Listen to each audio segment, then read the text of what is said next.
Un dogme, en fait, c'est de vivre le résultat des pensées des autres. Ça veut dire quoi, de vivre le résultat des pensées des autres? Par exemple, si moi je rêvais de devenir un basketteur et ça ne marche pas pour moi, chaque personne que je rencontre, dès qu'il me parle de basketball, qu'est-ce que je vais lui dire? Non, laisse tomber. Basketball, non, si tu ne vas pas réussir, laisse tomber, ça ne va pas marcher pour toi. Pourquoi je dis que ça ne va pas marcher pour toi? Parce que ça n'a pas marché pour moi. Parce que cette mentalité, malheureusement africaine, ça marche comme ça. Parce que souvent, la plupart des parents, comme M. Kaba nous a expliqué hier, si tu dis à ton parent, regardez l'avion là, ça c'est mon avion, ils vont te dire quoi? Ça ne va pas dans ta tête. Toi, non, attends, l'enfant là, il faut l'envoyer à l'hôpital. Parce que ça ne va pas, ça ne... Toi, tu veux avoir un avion. Ok, ils vont te dire que ton papa n'a même pas un vélo, donc toi, tu ne peux pas avoir un avion. Tandis que c'est le contraire que la plupart des blancs font. Quand un enfant vient, c'est les parents qui vont les faire quoi? Les faire rêver au-delà de ce qu'ils croient possible. Parce qu'ils vont demander à leurs enfants, parce que par exemple certains blancs, ils ont ce qu'on appelle le bedtime story. Ils vont prendre des livres et ils vont lire à leurs enfants. Et souvent quand vous voyez les super-héros, comme les Spider-Man, Superman et autres, ils vont laisser les enfants regarder ça. Maintenant, les enfants vont déjà commencer à se dire, non, moi je vais devenir un super-héros. Les parents vont dire, il ne faut pas simplement être un super-héros ordinaire. Il faut être plus que les autres. Parce que toi, tu es capable plus que les autres. Ok? Parce qu'il y avait un monsieur, un chirurgien. Ils ont dit que c'était le meilleur dans le monde. Il s'appelait Benjamin Carson. Maintenant, Benjamin Carson, chaque fois qu'il disait quelque chose, sa maman lui disait toujours, ce qu'il a fait, tu peux faire mieux. Tout ce que les gens peuvent faire, tu peux faire mieux. Et c'est comme ça que ce dernier, il était toujours dernier de son école, quand il était au primaire. Mais sa maman lui remontait le moral à chaque fois, à chaque fois. Maintenant, ce monsieur est devenu l'un des plus grands chirurgiens de l'histoire, Benjamin Carson. Est-ce qu'ils n'ont pas raconté cette histoire dans un film? Voilà, non, ils ont fait un film de ça. Ben Carson, je pense que c'est Cuba Gooding Jr. aussi qui avait joué le film. Ok? Mais tout cela, c'est de nous enseigner quoi? Tu ne sais pas, l'arme la plus fatale au monde, c'est la parole. La parole peut sauver une vie et la même parole peut détruire une vie. Parce que tu peux voir une personne, le fait que tu continues à répéter à un enfant, tu ne vaux absolument rien, tu ne peux rien, tu ne peux pas faire ça, tu ne vaux rien, tu es un nulard. De répéter cela détruit l'enfant. Parce que lui, il va se renfermer. Même s'il est avec ses amis, si tu demandes une question qu'il peut répondre, le fait que tu as répété plusieurs fois, tu ne vaux absolument rien, tu l'as renfermé, maintenant il va avoir peur d'ouvrir sa bouche pour parler. Parce que tu l'as poussé à se renfermer. Toute sa vie, il va se renfermer. Maintenant, de l'autre côté, c'est le contraire. Chez les Blancs, par exemple, tu regardes, chaque enfant joue dans une équipe. Que ce soit du basketball, du baseball, du football, mais il y a un sport qu'ils pratiquent. Le sport, ce n'est pas pour dire aux enfants, vous allez devenir des super athlètes un jour. Mais c'est de les enseigner quoi? Qu'il faut travailler en équipe. Tout est possible. Si vous travaillez dur, vous pouvez réussir. Si vous collaborez avec les gens, vous pouvez réussir. Maintenant, cette mentalité, ils ne vont pas seulement utiliser ça dans les équipes, mais ils vont utiliser ça dans leur société, ils vont utiliser ça au travail et ils vont même utiliser ça dans leur famille. C'est pour cela qu'ils vont toujours booster les enfants d'aller plus loin. Malheureusement, ici, nous, c'est le contraire. On les pousse de l'autre côté. Excusez s'il vous plaît, on va prendre un exemple. Entre deux enfants. Quoi. Ok. Un enfant, dès que tu le touches, sa maman ou bien son papa va réagir. Ok. Et un enfant, même si tu le touches, son papa ou bien sa maman ne va rien dire. Ok. Prenons un exemple entre ces deux enfants. Tu vas voir un enfant, dès que tu commences à le toucher, ou bien dès que tout ce que tu fais, comme il sait que sa maman va dire quelque chose, lui il va faire ce qu'il fait, ce qu'il veut. Quand il vient, il fait ce qu'il veut. Parce qu'il sait que vraiment il a quelqu'un qui le supporte derrière. Donc c'est comme ça aussi dans nos rêves. Une fois que tu sais que vraiment il y a quelqu'un derrière toi, tu vas faire plus. Mais tu sais que même ce que tu es en train de faire, tu caches ça, tu es en train de cacher ça à la famille. Donc comment est-ce que tu vas progresser? Ça ne serait pas facile. C'est pas facile. Donc là, il faut que... On dit qu'il faut avoir la confiance en soi. Mais la confiance en soi, on est soit ça à base à ça. Si nos parents, par exemple, nos parents nous disaient pour rien, tu ne fais rien, c'est que tu grandis avec ça partout. Tu vois, même si on te dit de parler, tu as peur parce que tu as peur que les gens te disent ce que tu dis n'est pas vrai.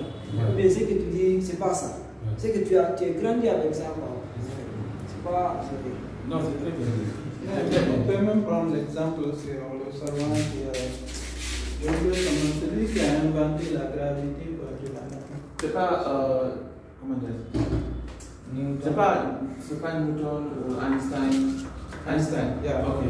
Lorsqu'il était petit, vous savez, ses parents l'avaient amené à l'école. Donc, vu que lui, c'était un surgoué, c'était un savant, un surgoué, ses professeurs ne comprenaient rien de ce qu'il faisait. Donc, un jour, son professeur a écrit un papier. Et sur ce papier, il a dit, il a écrit ça à sa maman. Il a dit, madame, votre fils ne vaut rien. C'est mieux de chercher un travail pour l'aider à grandir avec ce travail. Mais à l'école, il ne peut rien faire. Donc, le monsieur a envoyé le petit avec ce message. Arrivé à la maison, le petit a donné à sa maman le papier. Après, le petit a demandé, maman, qu'est-ce qui est écrit sur ce papier? Et sa maman a dit, ici, ils ont écrit qui est un génie, qui est un surgoué. Donc, ce qu'ils ont là-bas, toi, tu as déjà dépassé ça. Donc, il faudrait que moi, je t'encadre à la maison pour que tu donnes quelque chose qui n'a jamais existé. Donc, il a mis ça dans la tête qu'il est un surgoué, qu'il est un génie. Donc, c'est à cause de ça qu'il a essayé de se dépasser. C'est ce qu'il a amené à... Parce que tout ça revient toujours à la mentalité de donner l'exemple positif aux enfants. Ok? C'est comme le mot qu'on a écrit dogma, mais malheureusement nous on essaie de changer cela comme on l'avait dit hier avec M. Kabas. Pour cela nous avons créé le groupe. En fait c'est d'essayer de nous créer un environnement là où on va essayer de lutter contre ces idées négatives. Parce que même si c'est pas, quand on est dehors, à 95%, les gens que nous allons rencontrer, c'est des gens qui vont tuer les rêves. N'essaie même pas d'en parler. Ils ne vont pas te comprendre et ils ne vont même pas essayer de te comprendre. Dès que tu ouvres ta bouche pour dire, tu sais, je veux faire, non, laisse tomber. En Guinée, ça ne va pas marcher. On a entendu plus que ça. On a entendu plus que ça. Toi, avec tes chaussures là. C'est exactement ce qu'ils vont dire. Parce que la réalité, c'est eux, ils n'ont pas pu réussir, ils n'ont pas pu sortir de là où ils sont. Automatiquement, ils se disent que personne ne peut le faire. Maintenant, si tu arrives à surmonter cela, de réussir, c'est les mêmes personnes qui te critiquaient et te disaient d'arrêter, c'est les mêmes qui seront là sur l'espace pour dire non, le petit là, depuis l'enfance, je l'ai toujours encouragé. Non, je savais qu'il allait devenir quelque chose, il est différent des autres là. Mais c'est les mêmes personnes qui te critiquaient et qui te demandaient d'arrêter. Donc tout ceci nous a poussé à créer ce club pour essayer d'avoir au moins un environnement, même si c'est 2 heures par semaine, 4 heures dans la semaine, là où on peut se rencontrer et se sentir nous-mêmes. Là où on peut se rencontrer pour avoir encore plus d'ambition, d'aller au-delà de nos limites. D'avoir au moins une seule voix qui nous dise, ou plusieurs voix qui nous disent, oui c'est possible, oui tu peux arriver, oui tu peux le faire. Parce que dès qu'on sort d'ici, c'est le contraire que nous entendons. C'est toujours, tu ne peux pas, ça ne va pas marcher. Et comme M. Kabal a dit, bien sûr tu peux avoir la confiance en toi, mais ça fait très mal quand tu as une personne que tu aimes beaucoup, que ce soit un parent, un proche, un voisin, qui te regarde dans les yeux pour te dire ce que tu veux là, ça ne peut pas marcher. Ça fait mal. Ça fait très mal parce que l'une des choses les plus importantes que tu peux faire à une personne, c'est de faire confiance en lui. C'est plus que donner l'argent à la personne, c'est plus que nourrir la personne. Parce que quand tu le fais confiance, ça peut lui pousser et surmonter à faire des choses que toi-même tu ne pouvais pas imaginer. Mais de la même façon, si tu le décourages, tu peux l'empêcher de faire quoi que ce soit dans sa vie. Ok, quoi que ce soit, il ne pourra jamais rien réussir. Donc, quand on se rencontre ici, nous allons toujours faire la même chose. On va essayer de nous encourager à aller plus loin. Et maintenant, nos rêves aussi, s'il vous plaît, n'essayez pas de faire comprendre aux gens ce que vous voulez réellement faire. Parce qu'il y aura peu de personnes qui vont essayer de vous comprendre. Parce qu'eux, ils n'ont jamais rien essayé dans leur vie. Donc, ils ne peuvent pas comprendre ce que tu vis actuellement. Ok? Maintenant, nous allons essayer toujours de lire des livres, de nous inspirer des versets coraniques, de toujours trouver des choses positives auxquelles nous allons nous référer. Même si on ne vient pas du lundi au vendredi, mais quand même, les samedis et les dimanches, nous essayons de travailler pour au moins avoir 80% de notre morale ou 90%. Comme ça, durant la semaine, les gens vont marcher là-dessus. Ok, et faire baisser notre morale peut-être jusqu'à 30 ou 40%, mais chaque week-end, on va venir ici pour remonter encore le moral. Ok, donc je vous encourage beaucoup de toujours essayer de faire de votre mieux. Ok, s'il vous plaît, là, j'ai une histoire que j'ai lue. Je vais beaucoup partager avec vous. Ok, je vais rester ici. Ok, tu peux venir devant. Vous pouvez venir devant. L'histoire nous dit quoi? L'histoire nous dit réfléchissez avant de juger quelqu'un. Réfléchissez avant de juger quelqu'un. Ok. L'histoire nous dit quoi ici? Il y avait un médecin, il y avait d'abord un monsieur, son enfant était malade, gravement malade. Il devrait suivre une intervention chirurgicale à l'hôpital. Donc le monsieur est venu à l'hôpital. Donc le médecin qui devait faire ça n'était pas là. Donc on a appelé le monsieur, le médecin. Ouais. Dès qu'il a reçu l'appel, il est venu aussitôt que possible. Donc dès qu'il est venu, le monsieur était là, le monsieur, le papa de l'enfant. Lui, il était là, il faisait semblant, il était énervé parce que le médecin a retardé. Donc dès que le médecin est venu, le monsieur a dit: ah, vous c'est comme ça, voyez-vous pas que la vie de mon enfant est en danger? Et si c'était votre enfant, comment allez-vous réagir? Et si un médecin retarde comme ça, comment allez-vous réagir? Donc le médecin, lui, il a souri. Il dit: monsieur, faites doucement. On va faire tout possible pour sauver l'enfant et la vie de votre enfant.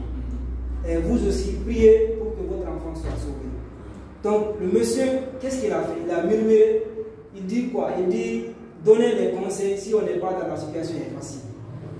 Il dit: donner des conseils si on n'est pas dans la situation est facile. Donc pour lui, que le médecin est là juste pour donner des conseils parce que ce n'est pas son enfant. Donc lui, il n'a rien dit, il a juste souri, il a continué à sourire, il est allé. Heureusement, l'enfant a été sauvé. Donc comme l'enfant a été sauvé, le médecin est ressorti directement à vu le monsieur. Toujours il souriait. Il dit: Dieu merci que l'enfant a été sauvé. Il n'a pas attendu la réaction du monsieur, il n'a pas attendu que le monsieur pose une question. Il est directement reparti en courant. Donc il dit: si vous avez des questions, posez à l'infirmière. Donc directement, le monsieur a dit: ah, mais comment est-ce que lui peut partir sans au moins attendre le moment? Il devrait au moins attendre ce que moi je dois dire. Donc l'infirmière est sortie directement. Il avait les larmes aux yeux. Il dit: monsieur, votre enfant est sauvé. Il dit: maintenant, pourquoi le médecin il est parti sans même attendre ma question? Il dit: monsieur, faites doucement. Il est parti parce qu'au moment qu'on lui a appelé, il était au funérailles de son enfant. Donc son enfant a fait accident hier nuit. Il est directement décédé. Donc au moment qu'on lui a appelé, il était à l'enterrement. Donc dès qu'on lui a appelé, il dit que votre enfant est malade. Donc il a laissé l'enterrement de son enfant, il est venu. Donc votre enfant est sauvé. Donc comme votre enfant est sauvé, maintenant lui, il est reparti pour continuer l'enterrement de son enfant. Donc le moral ici c'est quoi? Il ne faut jamais juger quelqu'un parce que tu ne sais pas qu'est-ce que la personne est en train de traverser. Toi tu peux dire que ta situation est difficile. Tu te rencontres avec une personne, lui il est heureux. Tu penses que comme il est heureux, il n'a pas de difficulté, il n'a pas de problème. toi, tu prends peut-être tous tes problèmes, tu mets sur la personne. Alors que peut-être ce que la personne traverse est plus que ce que toi tu traverses. Donc il faut beaucoup faire attention dans le jugement des personnes. Faut pas, même si tu vas juger les personnes, il faut d'abord réfléchir. Si c'était toi, qu'allais-tu faire à la place de la personne? Merci.